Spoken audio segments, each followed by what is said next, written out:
Nous sommes ici. La Terre nous emmène de l'équinoxe d'automne au solstice d'hiver, que nous atteindrons dans 10 semaines. La Lune est là, sur votre écran, et en même temps, dehors, devant votre fenêtre. L'écran télé, c'est le hublot de votre vaisseau spatial Terre. Chaque jour, la Lune change de forme. Pendant 2 semaines, le croissant ira croissant tous les jours, jusqu'à la pleine Lune.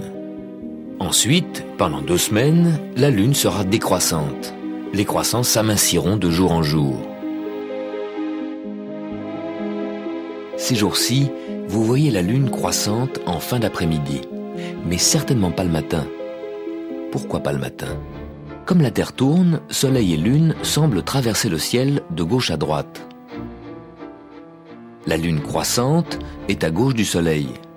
Le croissant est la partie de la Lune éclairée par le Soleil, donc toujours dirigée vers le Soleil. Le matin, quand le Soleil se lève, la Lune, en bas à gauche, est encore sous l'horizon, on ne la voit pas. Elle se lève après le Soleil, à gauche du Soleil.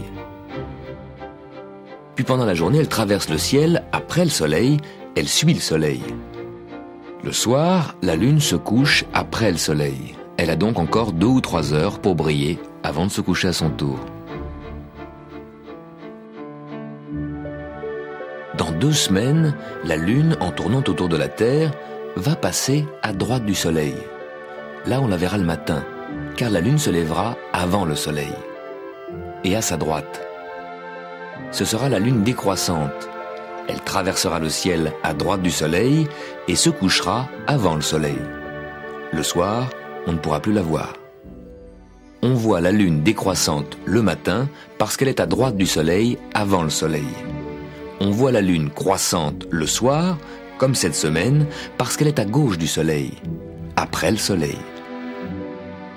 Mais comment savoir, au premier coup d'œil, si la Lune est croissante ou décroissante?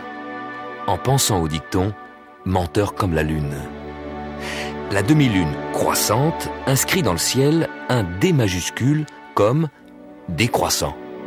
Menteur comme la Lune.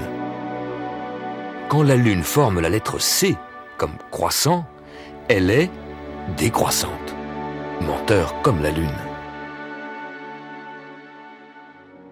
Quand la Lune est à gauche du Soleil, elle fait un D. Quand elle est à droite du Soleil, elle fait un C. Près de l'équateur, le croissant est couché à l'horizontale, comme un bateau dans le ciel, car le croissant est toujours dirigé vers le Soleil, puisque c'est le Soleil qui l'éclaire.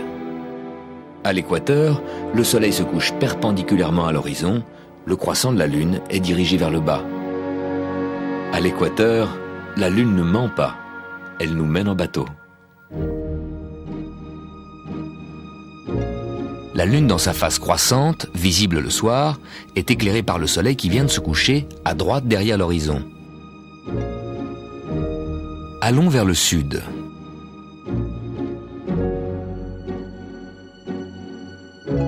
D'abord, nous passons l'équateur, Soleil et Lune ne bougent pas, puis nous arrivons dans l'hémisphère sud. Soleil et Lune n'ont rien changé à leur position.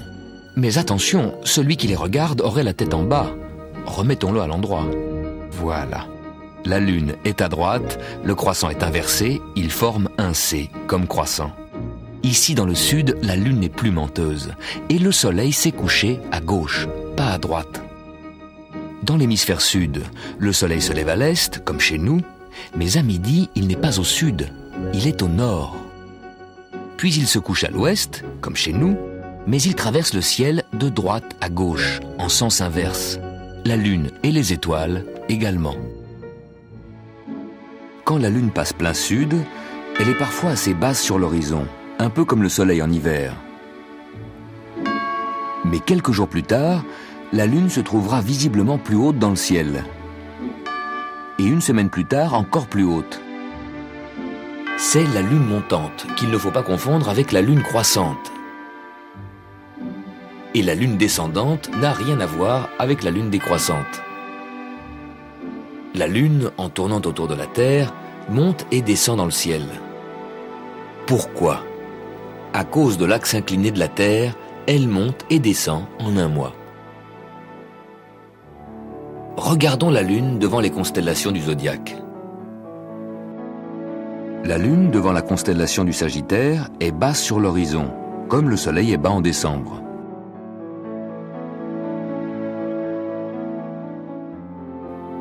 Après 2 semaines, la Lune montante sera en Gémeaux, haute dans le ciel, comme le Soleil au mois de juin.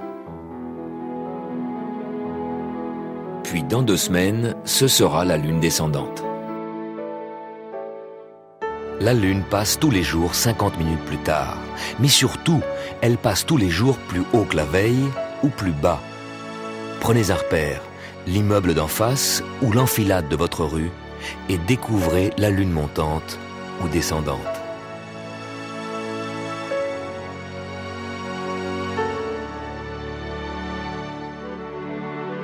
La Lune fait le tour de la Terre, mais en combien de jours? Ça dépend si on compte du point de vue de la Lune ou de la Terre. Prenons comme point de départ la nouvelle Lune, le jour où la Lune est en alignement avec le Soleil.